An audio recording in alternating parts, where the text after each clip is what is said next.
2000 के नोट बदलने का आज है आखिरी दिन। कल से सिर्फ आरबीआई ऑफिस में ही आप बदल पाएंगे अपने 2000 के नोट। अब तक 12,000 करोड़ की करेंसी आना बाकी है।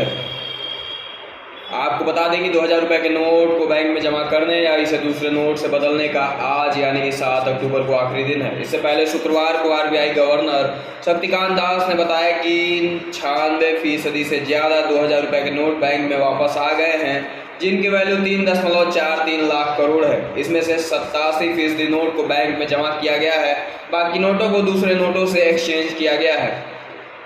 इस दौरान गवर्नर शक्तिकांत दास ने बताया कि अभी लगभग 12,000 करोड़ रुपए के 2000 के नोट चलन में है, जिनका आना अभी बाकी है। ऐसे में देखना यह लाजमी होगा कि आज आखिरी दिन 7 अक्टूबर को कितने नोटों की रिकवरी हो पाती है। इससे पहले नोट बदलने की आखिरी तारीख 30 सितंबर थी, लेकिन आरबीआई ने इस डेडलाइन को बढ़ाकर 7 अक्टूबर 2023 कर दिया था। कल यानी 8 अक्टूबर से ये नोट सिर्फ आरबीआई ऑफिस में ही बदले जा सकेंगे। इन्हें आप बैंक में जाकर के एक्सचेंज नहीं कर पाएंगे। बैंक में नोट जमा कराने की डेडलाइन खत्म होने के बाद 2000 रुपये के नोट आरबीआई के 19 इश्यू ऑफिस में बदले या जमा किए जा सकेंगे। एक बार में 20,000 रुपये तक के 2000 के नोट बदले जा सकेंगे।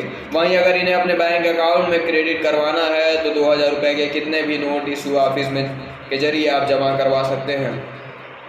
बात की जाए 2000 के नोट की तो आपको बता दें 2000 का नोट नवंबर 2016 में मार्केट में आया था। तब प्रधानमंत्री नरेंद्र मोदी ने 500 और 1000 के नोट बंद करने का ऐलान किया था। इनकी जगह नए पैटर्न में 500 के नए नोट और 2000 के नोट जारी किए गए थे।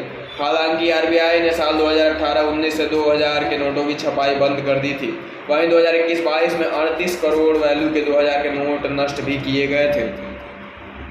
2021-22 की एनुअल रिपोर्ट में आरबीआई ने अपने एक सर्वे का जिक्र किया है। इस सर्वे के मुताबिक सबसे कम पसंद किया जाने वाला नोट 2000 का है। सर्वे के बहुत पहले 2019 से ही आरबीआई ने 2000 के नोट छापना बंद कर रखा था। इसलिए यह माना जाता है कि काला धन बड़े डिनोमिनेशन के नोट्स में ज़्यादा होता है। 2000 के नोट न छापने को भी कुछ एक्सपर्ट्स इसी उपाय का हिस्सा मानते हैं। अब आपको बता दें कि क्या नोट बदलने के लिए आपको किसी प्रकार के कोई डॉक्यूमेंट की ज़रूरत पड़ेगी या नहीं। इसके लिए आप निश्चिंत रहें, आपको बिना किसी डॉक्यूमेंट के बैंक में जाकर आसानी से नोट बदल पाएंगे।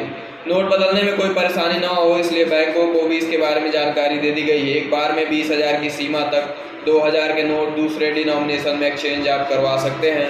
वहीं इसे अकाउंट में जमा कराने के लिए कोई लिमिट तय नहीं की गई है।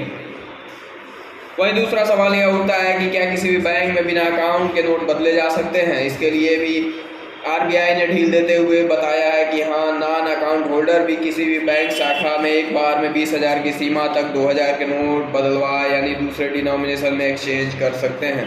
अमूमन लोगों के मन में यह फैसला भी आ रहा है कि क्या यह फैसला सरकार की ओर से किया गया एक भूल का सुधार है।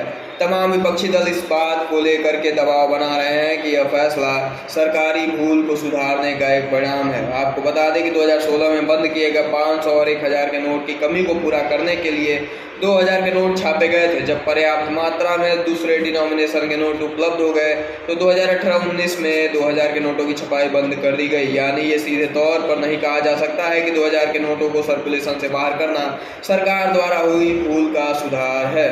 फिर आखिर यह सवाल उठता है कि आरबीआई ने फैसला लिया क्यों। इसके लिए हम बता दें कि क्लीन नोट पॉलिसी के तहत रिजर्व बैंक ने यह फैसला लिया है। क्लीन नोट पॉलिसी में लोगों से गुजारिश की गई है कि वह करेंसी नोट पर कुछ भी न लिखे, क्योंकि ऐसा करने से उनका रंग रूप बिगड़ जाता है और लाइफ भी कम हो जाती है। लोगों को लेन देन में अच्छी क्वालिटी के बैंक नोट मिले, इस लक्ष्य को हासिल करने के लिए क्लीन नोट पॉलिसी लागू की गई थी और इस कदम को क्लीन नोट पॉलिसी का ही एक अहम हिस्सा माना जा रहा है।